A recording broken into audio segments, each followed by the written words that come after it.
우리는 극적인 것을 좋아합니다. 특히 한국 사람들은 극적인 것을 매우 좋아합니다. 그래서 평범한 이야기보다는 화끈한 이야기에 마음이 끌립니다. 그래서 한국 교회에서 이렇게 특별히 많이 했던 게 뭐냐면 간증 집회를 많이 했습니다. 간증 집회에서 간증을 들어보면 일상적인 이야기는 별로 듣기 어렵고 하늘에서 불이 내리든지 사람이 뭔가 뒤집어진 이야기가 해야 마음이 감동을 받고 거기에 은혜를 받습니다. 하지만 사람이 성장하는 것은 이런 특별한 사건을 통해서 이루어지는 게 아니라 일상의 삶 속에서 꾸준함을 통하여 이루어집니다. 어떤 특별한 사건은 우리에게 꾸준한 삶을 살도록 하는 계기가 되긴 하지만 그 계기를 통하여 우리는 꾸준한 삶을 살아야 진짜로 변화가 되고 성장이 이루어진다는 겁니다. 아이들은 외식을 좋아해요. 그렇죠. 하지만 외식으로 아이들이 성장하는 게 아니라 엄마가 꾸준히 해주는 집밥으로 아이들은 성장합니다. 맞죠? 꾸준한 성장을 위해서는 매일처럼 하는 꾸준함이 중요합니다. 오늘 본문은 사도 바울이 빌립보에서 감옥에 갇혀서 복음을 전하다가 이제 데살로니가로 와서 여기서 또 복음을 전합니다. 3주라는 짧은 기간 동안 복음을 전하는데 이 3주 기간에 엄청난 부흥을 이루어요. 하지만 이 부흥을 이루는 중간에 어려움이 없었느냐? 깡패들이 찾아와서 죽이려고 달라드는 어려움이 있었습니다. 이 어려움이 있었음에도 불구하고 짧은 기간 동안에 엄청난 부흥을 이룹니다. 오늘 말씀의 주제는 어떻게 이 짧은 기간 동안에 사도 바울은 큰 부흥을 이루는 사역을 했을까? 오늘 세 가지로 말씀드리려고 합니다. 사도 바울은 그의 삶 속에서 기회만 있으면 말씀을 심었습니다. 뭘 심었다고요? 말씀을 심었습니다. 말씀은 씨앗과 똑같습니다.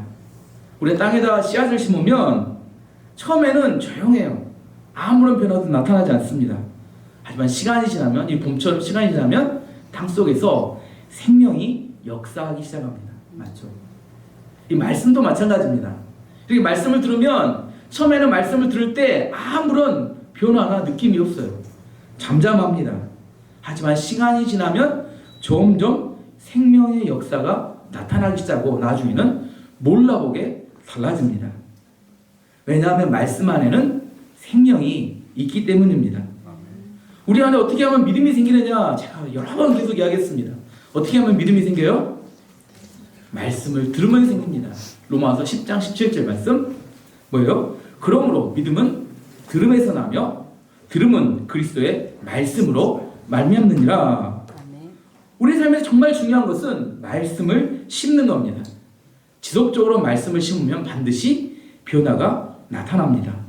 오늘 본문 2절 3절 보면 바울이 자기의 관례대로 그들에게로 들어가서 새 안식일에 성경을 가지고 강론하며 뜻을 풀어 그리스도가 해를 받고 죽은 자 가운데서 다시 살아나야 할 것을 증언하고 이르되 내가 너희에게 전하는 이 예수가 곧 그리스도라 하니. 2절 말씀 보면 관례대로, 바울이 관례대로 회당에 가서 말씀을 전했다. 이 관례대로라는 말은 뭔 말이냐면 습관대로라는 말이에요. 습관대로. 사도 바울은 기회가 있으면 습관을 따라서 말씀을 전하는 그런 일을 했습니다.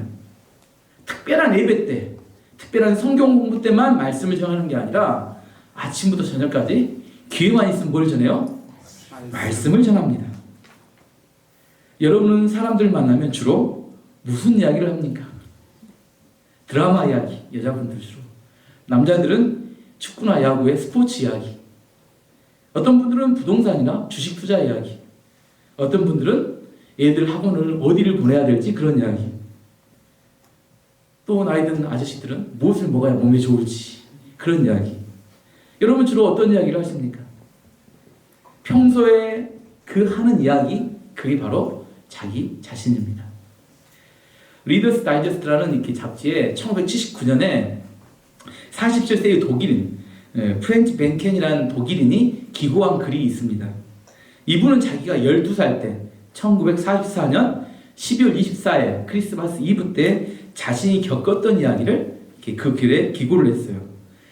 1944년 그때는 2차 세계대전이 치열하게 있었고 가장 전투가 심했던 곳이 독일의 발지였습니다. 이게 빈켄이란 이 사람의 고향은 어디였냐면 발지에서 가까운 아엔이라는 지역이었는데, 아엔에서 하도 폭탄이 많이 터지니까 아버지가 자기 어머니와 자기를 데리고 피난을 가요. 어디로 가냐면 벨기에 국경에 휘르트겐이라는 곳에 숲속에 작은 오두막으로 피난을 갑니다. 그리고 아버지는 민방위 대원이었기 때문에 이 전쟁에 참전하러 갔어요. 크리스마스 이브나 그날은 크리스마스 이브였기 때문에 아버지가 돌아올 것을 기대하고 어머니가 맛있는 음식을 준비하고 있었습니다. 그때 갑자기 문에서 문을 두드리는 소리가 들렸어요. 어머니가 나가봤더니 거기에는 독일의 적군이었던 미군 3명이 서 있었습니다. 어머니는 깜짝 놀라고 잠시 흥분을 가라앉힌 다음에 그 병사들을 보았더니 병사들은 너무나 지쳐 있었고 간절한 눈으로 그 어머니를 바라봤습니다. 그리고 그 병사 중에 한 명이 프랑스어를 할 줄 알았는데 프랑스어로 대화하기를 자신들은 낙오병이었고 3일 동안 숲속에서 길을 잃고 헤매고 있었고 동료 중 한 명은 큰 부상을 당했습니다. 헬멧을 벗고 본 그 얼굴들은 10대 후반의 앳된 얼굴들이었어요. 어머니는 그 병사들이 꼭 자기 아들 같은 생각이 들었고 그래서 들어오라고 했습니다. 어머니는 아버지를 위해서 준비했던 이 닭고기와 감자를 내오라고 했고 음식 정만을 한참 하고 있었어요. 근데 밖에서 또다시 한번 문을 두드리는 소리가 들렸습니다. 이번에는 어린 아들 빈켄이 나가보았더니 이번에는 독일군 병사 4명이 거기 서 있었어요. 만일 적군인 미군을 숨겨준 것이 들통나면 그 자리에서 총살감이 된다는 사실을 빈켄은 알고 있었습니다. 독일 군인들도 날이 셀 때까지 여기서 쉬어가게 해달라고 사정을 했습니다. 어머니가 그 독일 병사들에게 이야기했습니다. 따뜻한 음식이 있으니 들어오세요. 막 들어오는데 닭이 이렇게 구워지는 냄새가 나니까 이 독일 병사들이 좋아서 어쩔 줄 몰랐습니다. 그때 어머니가 단호한 어조로 이야기를 했어요. 하지만 우리 집에는 이미 다른 손님들이 와 있습니다. 비록 그들이 당신들의 친구가 아닐지도 모릅니다. 그 찰나 독일인들은 총에 방아쇠에 손가락을 걸었고 안에 있는 미군들도 마찬가지로 총에 방아쇠에 손가락을 걸었습니다. 긴장감이 도는 순간 어머니는 차분하게 말했습니다. 오늘은 크리스마스 이브입니다. 우리 집에서 싸움이 벌어지는 것은 절대로 용납할 수 없습니다. 당신들은 내 아들과 같습니다. 그리고 저 안에 부상당해 낙오한 미군들도 마찬가지입니다. 모두 다 배고프고 지친 몸입니다. 오늘 밤만은 죽이는 일은 서로 잊어버립시다. 잠시 침묵이 흘렀고 어머니는 명랑한 목소리로 뭐더래 빨리 들어와서 저녁을 듭시다. 총은 모두 이 장작대 위에 올려놓아요 이야기했어요. 그러자 미군과 독일군들은 말을 잘 듣는 아이들처럼 고분고분하게 장작더미 위에 총들을 다 올려놨습니다. 갑자기 늘어난 손님 때문에 엄마는 빈켄에게 창고에 가서 감자를 더 가져오라고 심부름을 시켰고 감자를 가지고 간 동안 그 미군 병사, 병든 상처난 미군 병사의 신음소리가 들렸습니다. 돌아와 봤더니 독일 위생병이 그 미군 병사를 치료해주고 있었어요. 식사가 다 준비되었고 모두 식사에 앉았을 때 어머니가 기도했습니다. 예수님, 이곳에 오셔서 우리의 주인이 되어 주옵소서. 그러자 여기저기서 훌쩍훌쩍 우는 소리가 들렸고 병사들은 눈물을 훔치기 바빴습니다. 독일인도 울었고 미군도 울었다고 합니다. 그날 밤은 유독 별이 빛나고 있었는데 어머니가 갑자기 밖에 나가서 우리가 베들레헴의 별을 찾아보자 이런 원래 그런 문화가 있나 봐요. 가장 빛나는 별을 찾는 이렇게 놀이를 했던 것 같아요. 그러면서 저녁을 보내게 됐습니다. 그리고 그 다음날 아침이 되었을 때 성탄절 아침에 집을 나서는데 미군과 독일군이 서로 악수를 하면서 반대방으로 흩어지는데 독일병들이 미군의 부대가 어디 있는지 자세히 가르쳐줘서 복귀할 수 있도록 도와주었다고 합니다. 어머니는 전쟁 중에 말씀을 심었고 기도를 심었고 생명을 살렸습니다. 그리고 그들에게 잊을 수 없는 성탄절의 축복을 선물해 주었습니다. 예배 때가 아니에요. 예배 때가 아니라 전쟁 중에. 바울은 항상 하듯이 데살로니가 교회에 갔을 때, 회당에 갔을 때 그곳에서 3주 동안 말씀을 전했습니다. 공식적인 모습이 아니라 비공식적인 모습 가운데 우리가 시간이 나는 대로 뭘 해야 돼요? 말씀을 심는 것. 이게 부흥의 비결입니다. 디모데후서 4장 2절 말씀에 너는 말씀을 전파하라. 때를 어떤지 못 어떤지 항상 힘쓰라. 범사에 오래 참음과 가르침으로 경책하며 경계하며 권하라. 사도 바울의 부흥의 비결은 기회가 있는 대로 언제든지 예배나 성경 공부가 아니라 기회가 있을 때마다 말씀을 심었다는 겁니다. 우리 교회 모든 성도님들이 어느 상황과 상관없이 말씀을 심는 그런 성도님 되시기를 기도합니다. 두 번째는 변하지 않는 것에 집중하라는 겁니다. 지혜로운 인생은 변하지 않는 것에 시간과 물질을 투자하는 사람입니다. 사도 바울이 그 인생이 충만했었던 이유는 뭐냐면 변하지 않는 것에 집중했기 때문입니다. 오늘 본문에는 예수님과 그리고 성경 말씀이었어요. 2절 3절 다시 읽어보면 바울이 자기 관례대로 그들에게로 들어가서 새 안식일에 성경을 가지고 강론하며 뜻을 풀어 그리스도가 해를 받고 죽은 자 가운데서 다시 살아나야 할 것을 증언하고 이르되 내가 너희에게 전하는 이 예수가 곧 그리스도라 하니. 바울이 새 안식일 동안 말씀 전하는 말씀의 내용은 뭐냐면 성경을 풀어서 가르쳤고 예수가 그리스도라 이걸 붙들었다는 겁니다. 우리가 자녀들을 사랑할 때 주로 잘하는 것을 근거로 칭찬합니다. 물론 잘하는 것을 칭찬하면 어떻게 돼요? 더 잘하라고 격려하는 겁니다. 하지만 모든 상황에서 잘하는 것만을 추구하면 자녀들은 종이 됩니다. 잘하는 것보다 더 중요한 게 뭐냐면 자녀됨이라는 거예요. 자녀가 되기 때문에 축복하는 겁니다. 잘하는 것은 변하는 것이고 자녀가 됐다는 것은 변하지 않는 겁니다. 변하지 않는 것에 집중하는 게 열매 맺는 비결입니다. 우리 자녀들은 잘하기 때문에 칭찬하는 게 아니라 자녀이기 때문에 칭찬하는 것이 진짜 사랑입니다. 율법적인 신앙을 가진 사람들은 이런 생각을 해요. 내가 하나님께 잘하면 하나님께서 나를 사랑하시고 내가 하나님께 범죄하면 나를 버리신다. 이런 생각에 사로잡힙니다. 하지만 하나님은 그렇지 않다는 거예요. 나를 자녀로 삼으셨다는. 어떤 사람은 아까 말한 율법적인 신앙을 가진 사람은 내가 하나님께 잘하면 그날은 구원받을 것 같은 그런 기분이 들고 내가 범죄하면 그날은 지옥 갈 것 같은 불안함 속에 살아갑니다. 신앙생활을 하지만 뭐요? 항상 불안해요. 왜? 우리는 매번 잘할 수 없기 때문입니다. 남녀간의 사랑도 그렇습니다. 왜 사랑하냐 이렇게 물어봤어요. 그랬더니 왜 사랑하세요? 물어봤더니 여러분은 왜 사랑하십니까? 그랬더니 예뻐서 사랑합니다. 남자들이 많이 나온 이야기고 멋있어서 사랑합니다. 여자들이 많이 나온 이야기고 더 많은 이야기는 돈이 많아서 사랑합니다. 건강에 사랑합니다. 지금 얘가 이야기한 이것들은 다 뭐예요? 변화된다는 거, 변화되는 거. 예뻐서 좋다고 생각한다면 나이 들면 점점점 안 예뻐집니다. 그러면 젊고 예쁜 아가씨에게 갈 것입니까? 돈이 많아서 좋다고 하면 사업이 망하면 이제 돈 많은 남자를 찾아갈 것인가요? 건강이 좋다고 하면 큰 병에 들면 이제 건강한 남자를 찾아가야 합니까?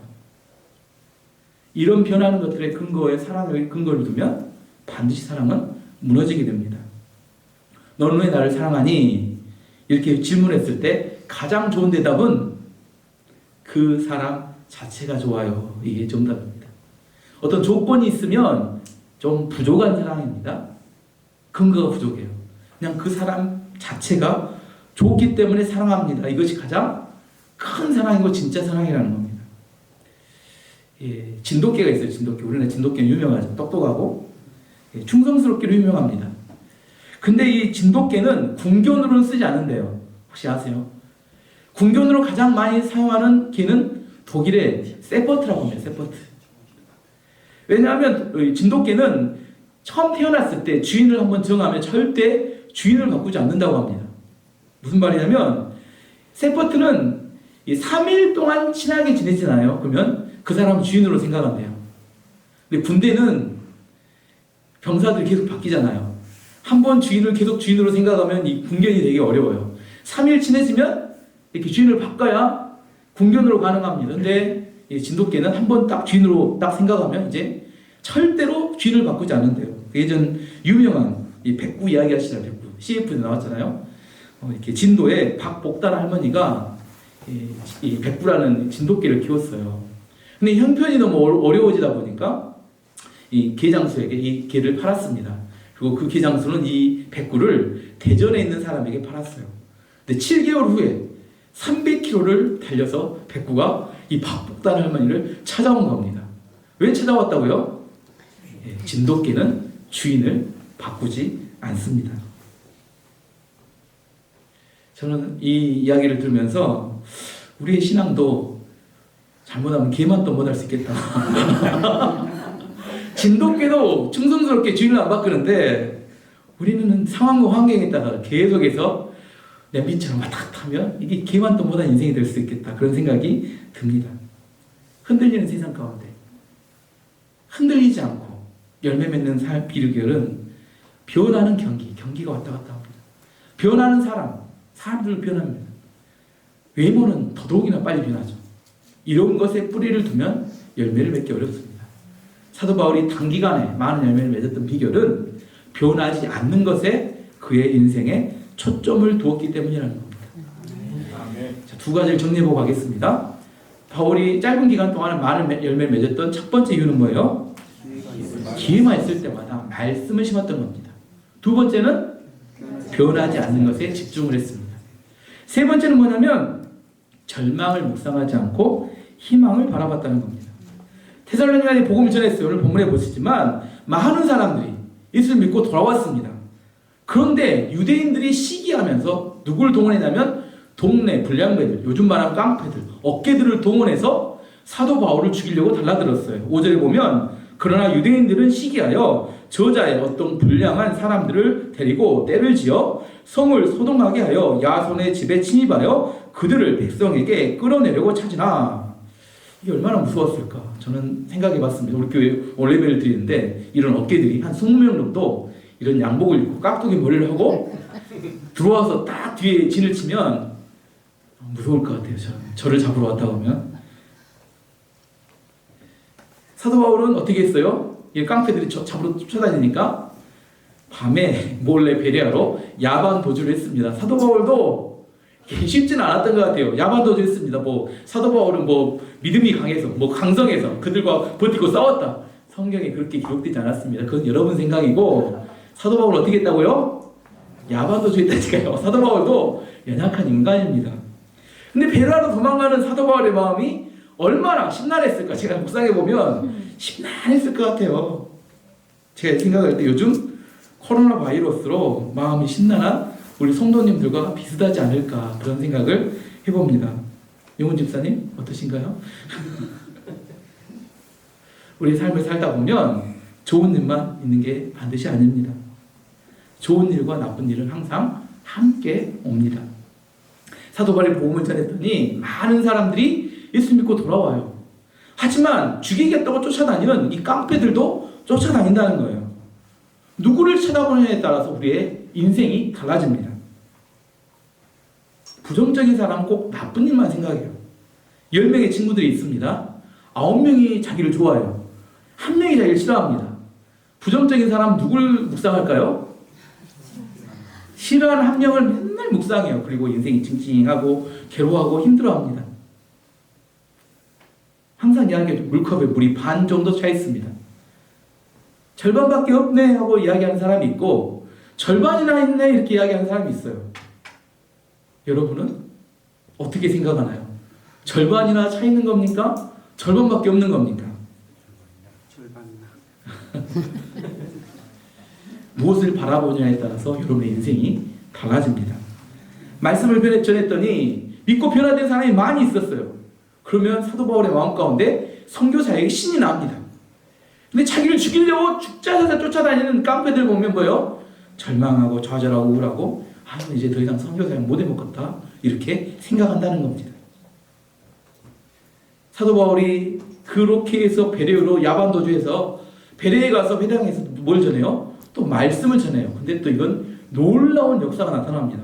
11절 12절을 보면 베레에 있는 사람들은 데살로니가에 있는 사람들보다 더 너그러워서 간절한 마음으로 말씀을 받고 이것이 그러한가 하여 날마다 성경을 상고함으로 그 중에 믿는 사람이 많고 또 헬라의 귀부인과 남자가 적지 아니하나 데살로니가보다 더 많은 열매를 맺게 되는 겁니다. 어떻게 이렇게 많은 열매를 맺었을까요? 사도 바울이 깡패들 묵상했으면 아이고 이제 안 되겠다 이렇게 생각했을 텐데 많은 열매가 맺히는 걸 보고 그는 다시 용기를 얻어 회당에 가서 또 말씀을 증거했다는 겁니다. 우리 인생에 난관이 있습니다. 우리 인생에 하나님의 은혜가 있어요. 무엇을 붙들어야 합니까? 은혜를 보는 사람은 인생이 즐겁고 기대가 가득합니다. 난관만 바라보는 사람은 항상 우울하고 찡찡해요. 하나님을 바라보지 않고 사람의 눈치만 봅니다. 요즘 코로나 바이러스로 어둡고 힘든 시기를 지나고 있습니다. 하나님이 우리 인생 가운데 어둡고 힘든 시기를 주신 이유가 뭘까요? 다 어두워요. 근데 그때 하나님이 왜 우리 가운데 그 시기를 지나가게 하실까요? 안 지나가게 하시면 좋겠지만 하나님을 바라보는 믿음의 근육을 키우는 시간입니다. 이해하시겠어요? 내 안에 90%가 어두워요. 10%의 희망이 있습니다. 그 희망의 불빛을 바라보는 훈련을 시키는 겁니다. 우리 믿음이 훈련의 시간이에요. 다윗이 그렇게 고백합니다. 시편 23편 4절에 내가 사망의 음침한 골짜기로 다닐지라도 해를 두려워하지 않을 것은 주께서 나와 함께 하시니라. 주의 지팡이와 막대기가 나를 안위하시나이다. 사망의 음침한 골짜기가 그 인생 가운데 두려워짐에도 불구하고 그는 전혀 두렵지 않대요. 왜냐하면 하나님이 나와 함께 하시기 때문이다. 그는 그렇게 고백합니다. 우리 가운데 어렵고 힘든 시기를 지나게 하신 이유는 그때 우리의 믿음의 근육을 키우는 시간이에요. 여러분의 그때 하나님을 바라보기를 원합니다. 어느 누구도 쉽지 않아요. 어렵습니다. 그때 계속해서 뉴스 듣고 어려운 이야기를 바라보면 우리 마음은 점점 침체되고 힘들고 어려워져요. 그럴 때일수록 하나님을 바라봐야 합니다. 흔들리지 않는 걸 바라봐야 합니다. 또 하나님께서 이런 어렵고 힘든 과정을 거쳐가게 하는 이유는 우리 안에 새 일을 행하실 하나님을 믿도록 하기 위함입니다. 이사야 43장 19절에 보라 내가 새 일을 행하리니 이제 나타날 것이라 너희가 그것을 알지 못하겠느냐 반드시 내가 광야의 길을 사막에 강을 내리니 하나님께서는 광야에서도 길을 내십니다. 믿으십니까? 네. 하나님께서는 사막에서도 강을 내시는 분입니다. 네. 광야나 사막은 이라는 환경을 바라보면 절망합니다. 그렇죠. 광야나 사막을 바라보면 절망해요. 근데 광야나 사막에서 그곳에서도 일하시는 하나님을 바라보면 우리는 희망을 가질 수 있습니다. 하나님 오늘 새 일을 행하신다 그 이야기를 하시면서 이 광야에서 내가 길을 내고 사막에서도 강을 내리라. 여러분 이걸 믿는 믿음이 있기를 원합니다. 아멘. 어려움이 있어요. 어려움이 지납니다. 끝이 아닙니다.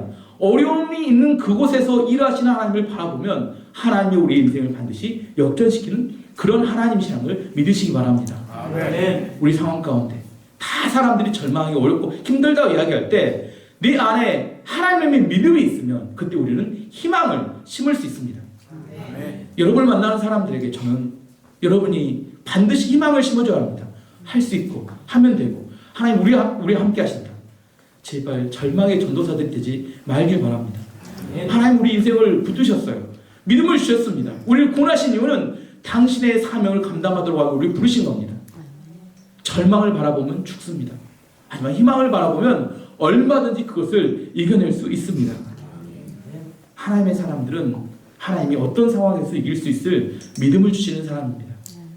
오늘 우리 모든 교회의 성도들은 이 절망적인 상황에서 믿음과 희망을 심음을 통하여 더 많은 열매를 맺는 성도님 되시길 축원합니다. 오늘 말씀의 결론을 맺도록 하겠습니다. 예.